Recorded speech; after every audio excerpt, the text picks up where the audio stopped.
jadikanlah media sosial media sosial sebagai tempat dakwah. Mudah-mudahan dengan kita berdakwah akan Allah curahkan keberkahan, rahmat, hidayah kepada kita,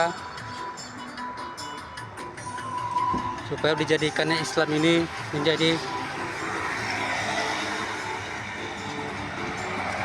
agama yang rahmatan lil alamin. Ini berkati oleh Allah Subhanahu wa taala. Baiklah. Jago, pada hari ini kita akan membahas ciri-ciri orang musyrik. Apa itu orang musyrik? Kita tahu orang musyrik itu orang yang menyekutukan Allah, menduakan Allah. Ya, itu adalah salah satunya juga. Sifat-sifat musyrik dalam ayat Al-Quran jelaskan, yang berbunyi,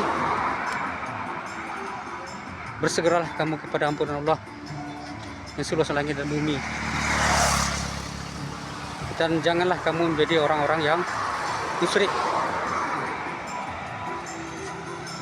Apa orang musyrik itu dijelaskan oleh ayat berikutnya, yaitu orang yang menjadikan agama, aturan Allah itu umatnya berkelompok-kelompok, menjadi bergolong-golongan. Di setiap golongan merasa bangga dengan ada yang ada pada golongan mereka. Itulah orang musyrik. Jadi makanya kenapa Islam di Indonesia kita pernah bersatu, karena kita bergelimang dalam kemusyrikan, banyak golong-golongan. Padahal Nabi Rasulullah dulu dan para sahabat tidak ada yang menamai kelompok-kelompok mereka, golongan-golongan mereka.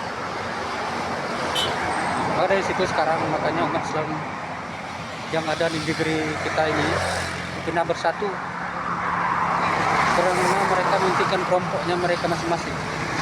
Dan mereka itu bukan Islam, mereka hanya sebuah organisasi atau kelompok keislaman, bukan Islam yang murni, yang sebenarnya, yang sesungguhnya. Islam sebenarnya itu adalah tak satu, tauhid, tidak berpecah belah. Yang hanya dahulu waktu Nabi Muhammad dulu, Rasulullah, hanya ada golongan mujahirin dan ansor, tidak ada nama. Tapi sekarang tanpa sadar kita telah bergelimang dalam kemusyrikan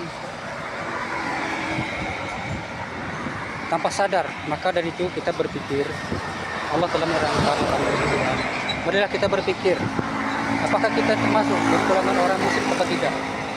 Karena orang musyrik itu dosa yang tidak terampuni Allah. Maka dari itu kita berpikir, pahami, apakah kita di golongan-golongan yang berkelompok yang merasa bangga dengan ada yang pada kelompok kita. Tujuannya apa? Untuk menyampaikan hal ini, untuk supaya kita ini bersatu, umat Islam bersatu. Kita sedih melihat Islam itu tercerai-berai seperti buih di lautan.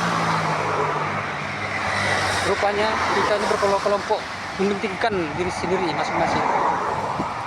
Pentingkanlah Allah, pentingkanlah agama Islam yang tauhid, umatan wahidah yang satu. Itulah dikatakan Allah, orang musyrik itu orang yang bergolong-golongan. Setiap golongan merasa bangga yang ada pada mereka. Maka itu kembalilah kita kepada fitrah, yaitu Al-Quran. Jadilah umat yang satu, yang selalu akan menjadi rahmatan lil alamin.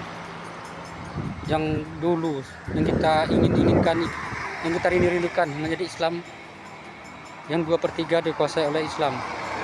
Mudah-mudahan Islam akan bangkit dan berjaya. Amin amin. Assalamualaikum warahmatullahi wabarakatuh.